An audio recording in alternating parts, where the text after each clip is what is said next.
Hello. Well, Pakistan's Supreme Court freed Asia Bibi on Wednesday, and this was the result on the streets. Well, come on, let's admit it. Let's admit what we're all thinking.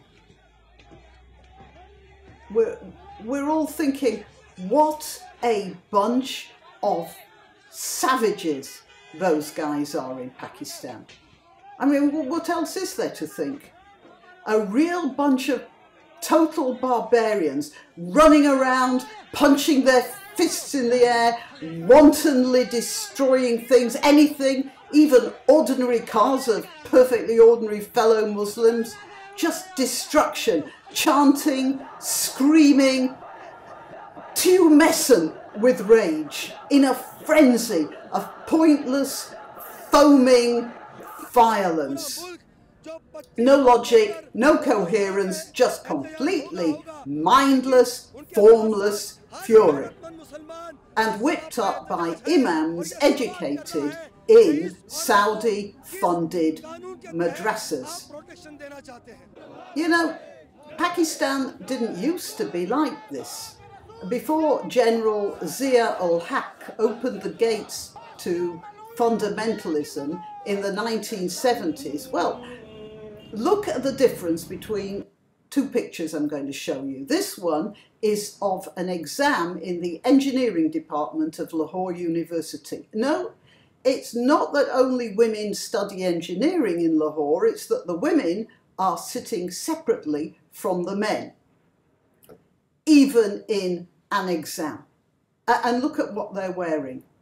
Now, this photo here is one of medical students in 1975.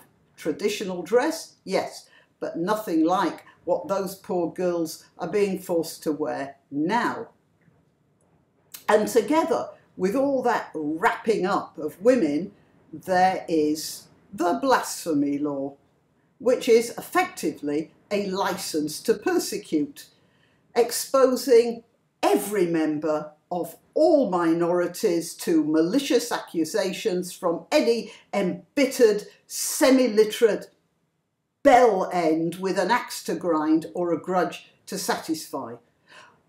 When a prominent politician started talking about the pernicious effects of the blasphemy law and suggested it was repealed, he was assassinated by his own bodyguard, who was arrested and executed, and now there's a shrine to him visited by millions of Pakistanis who consider him a martyr who did the correct thing.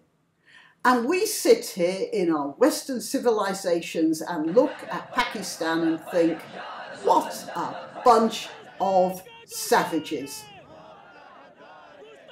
But the thing is, you know what? The only thing the Pakistanis are really guilty of is getting things the wrong way round. Listen, Asia Bibi was accused, almost certainly falsely, of insulting Muslim sensibilities, and she spent 8 years under sentence of death in a Pakistani prison. I might point out that Pakistani prisons are full of Muslims, not just the inmates, but the guards as well. It's not just a 70% of inmates, like the one over here, HMP only, in our civilised country, that Tommy Robinson spent time in and had to be sequestered into solitary confinement for his own protection, or the lower percentage in HMP Horfield, in which a chap called Kevin Crehan was incarcerated on a year's sentence for insulting Muslim sensibilities, but was dead within 6 months.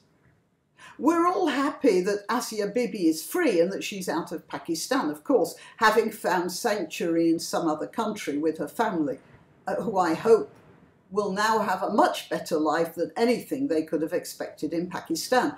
But I do have to point out that not only is she free, she's alive.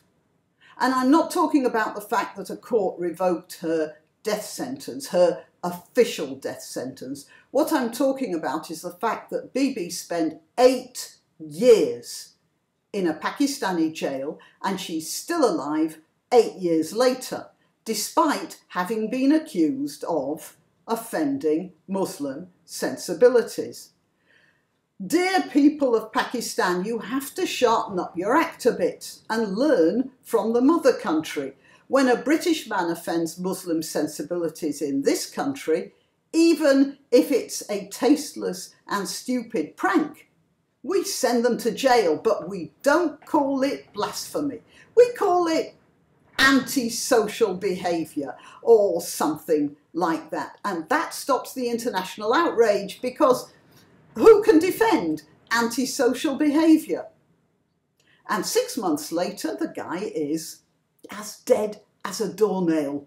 No fuss, no bother, no official involvement, and poof, the matter is closed. Now, that's the elegant way of dealing with things. Nobody wrecks cars, nobody starts international petitions, it's over. It's the civilised way of dealing with inconvenient citizens. And to think, if you hadn't let in all those Saudi fundamentalists, you would by now probably be just as civilised as us.